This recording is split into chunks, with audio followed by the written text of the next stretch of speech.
Hi Quinns, hi. Oh, hey, Paul. Good work on the Star Wars review, I wanted to say. I really enjoyed it. I really like the camera tricks, the way you did that double thing to make it look like there was two of you. Oh, yeah, camera tricks, yeah. Yeah. So you want to get on with the next review now? We've got something manly to do. Sure. Great, I'll see you soon. Okay, Paul, bye. Everything good, boss? Yeah.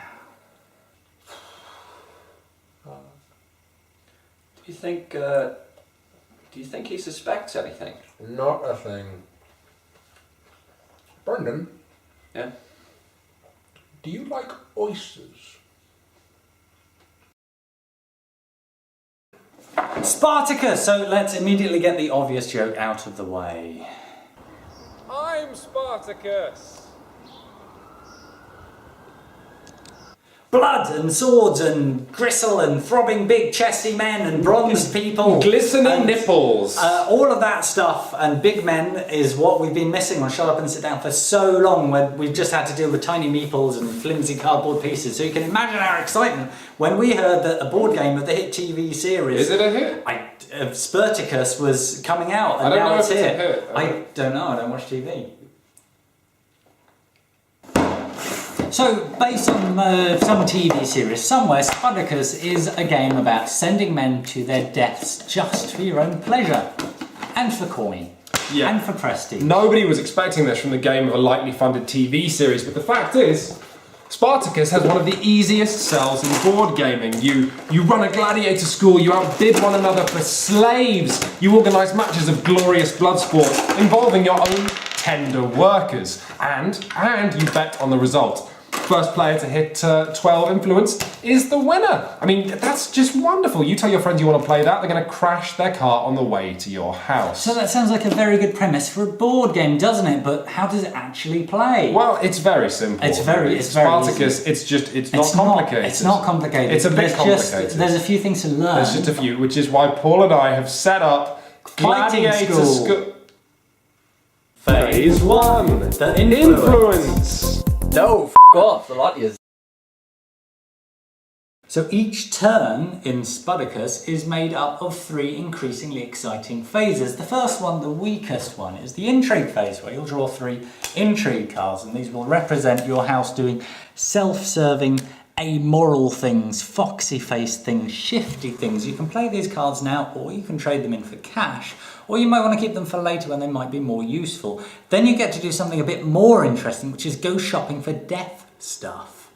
Let's move on to phase 2, which is Spartacus at its best, or actually just its better. The market phase will see 4 cards laid out on the table, and they'll be revealed one after another, and these are called death things you can buy, like gladiators, or perhaps they might be sexy slaves, or even deadly weapons. And what happens is a closed fist auction where everyone sequesters some of their money in their fist and then sprinkles their treasure on the table, with the player who bids the most getting the thing, which is cool, it's theatre. What's even better though is that if players bid the same thing, then more fisting happens, and there's more fisting to be done, and they fist more money. And it's great, it gives the table kind of a cool high rollers vibe. And also what's nice is that anything you own can be sold to other players in just an open market with some nice negotiation. It's fun.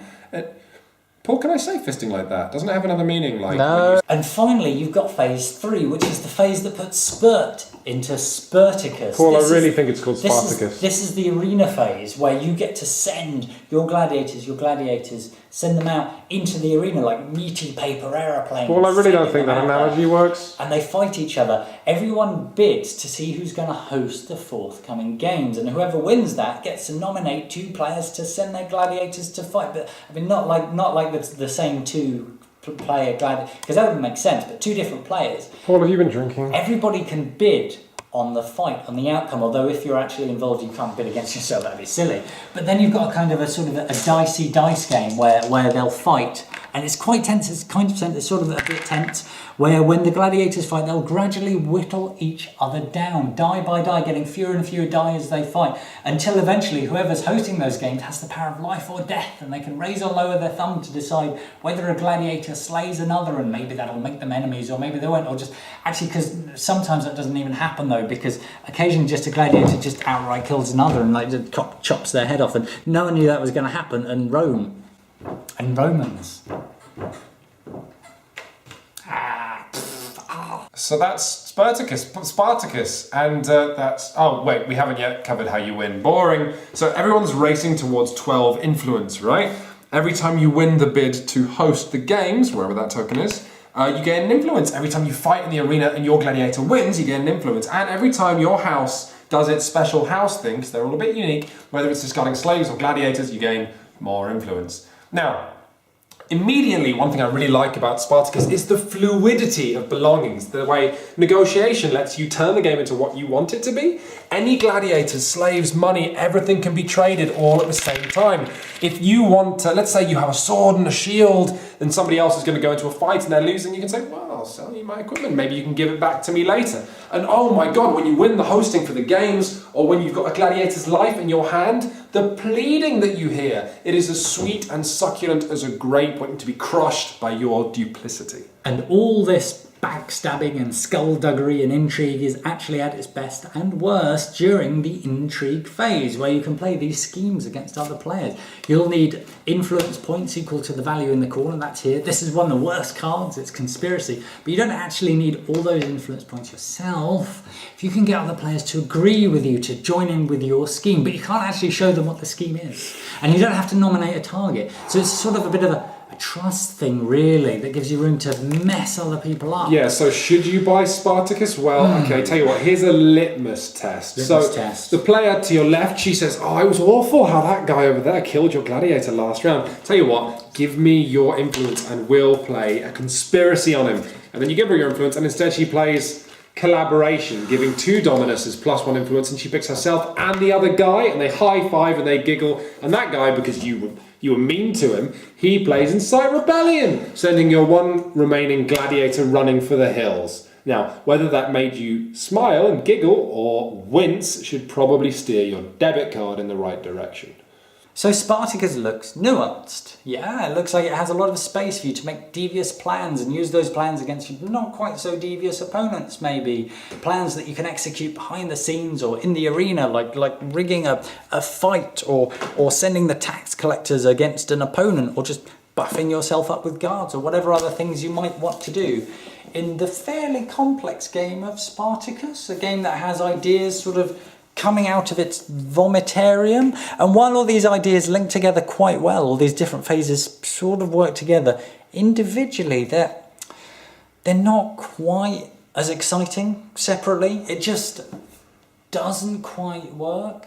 Let's take the arena, the gladiatorial fights. So every gladiator you have will have attack and defense and speed, and that'll create a little dice pool for them. And then as the fight begins, you'll roll your speed dice to determine who goes first, and you'll maneuver. Then you'll maneuver closer, and you'll roll your red dice to attack, and your black dice to block, and then your red dice to attack, and your black dice to block, and you'll maneuver, and then you'll be fighting. And actually what's cool is these dice represent your health, so your pool will get smaller, and you'll get weaker as the fight drags on.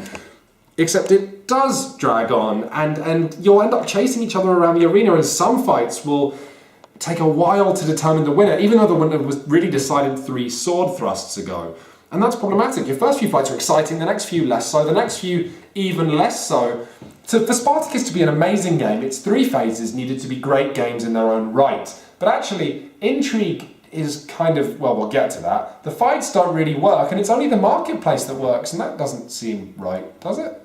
Yeah, we're not sure about this intrigue phase with its card countering mechanic, the way that players can just toss out and burp up more cards that stop other people playing their cards, and it's like piercing someone's carefully inflated plan with a needle that they didn't know that you had. Yeah, so many thematic games do this. They give you hands of cards and you say, I do this. I do that. Yeah, you don't. No, it's not game design. It's a substitute for game design, and it just feels so childish. Ah, I hit you! I hit you! No, you didn't hit me! I hit you! You didn't hit me! Hit you. Because I have a Roman guard card, and that means I'm immune to hitting this turn. I've got a traitor card, and that means that your card isn't a card. No. It doesn't do a card. Because I'm gonna traitor your traitor card, yeah, and that means that. Well, my dad made the game, and he says that I win, and that I've won the game. Yeah, well, my dad said your dad was having sex with the cleaning lady. So, there's a lot of hype around this game, and we're saying maybe you shouldn't be listening to all of it. But wait, give me a moment here. For a game that relies on such garrulous concepts as gambling and begging and holding the life of someone else's gladiator in your hand, to have these intrigue cards that are a little bit throwaway, that feels like an uninspired design choice, but maybe your brain is just glazing over as I come up with all these criticisms for Spartacus, because you just want to hurl big handfuls of dice around the room and stab people and pick up all these great piles of gold, and you know, that's okay, I guess. The Romans were always kind of the dumb ones, the Greeks were smart, the Romans were just big and tough and a little bit, I guess, like Spartacus, a tiny bit silly. So, in summary, it's definitely possible to have a lot of fun with Spartacus, especially if you're a giddy, aggressive kind of person. It's cool to beat the hell out of some flabby newcomer. It's also cool to win as the underdog, you know? It's cool to have guards. It is cool. And this is also cool. If your gladiator wins a fight, they get a favour token. The crowd pays money to see them. Lots of guards. Get 3 favour tokens, you become a champion who actually earns your house an influence. And champions can be bought and sold until somebody inevitably poisons them with wine or something. You should have guarded them with your guard. You could get that, would be cool. Guards are cool. Having a lot of guards is cool. You can also bet on fights. Shout for them. Guards! So would you recommend Spartacus?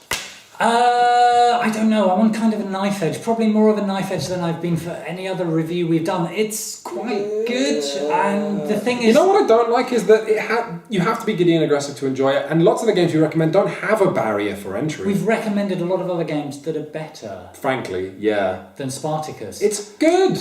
If you really like the idea and you really want to splash something like this, something Roman and bloody and messy and beefy on your desktop or tabletop... Yeah, you can just do it. Desk, you can spend your money. table. We're not the bosses of you. But it's not really something we'd go out to recommend. No. Not immediately. Try something else first. Oh, you know what I'd love to try? What would you love to try? Can you just lie down on the table? Yeah. What? Get onto the table. Don't let Paul bully you, just lie down. No, just lay down. Don't This will need go a some- lot easier. if Don't you just I lay need some down. kind of continuity? There we go. See? Am I lying on the table? Yeah. There we go. Why am I doing this? Get down. Don't worry about it. Trust us, Brendan. It's going to be fine. I'll just cover you in gold. And then what I can do is I can just pull your trousers down.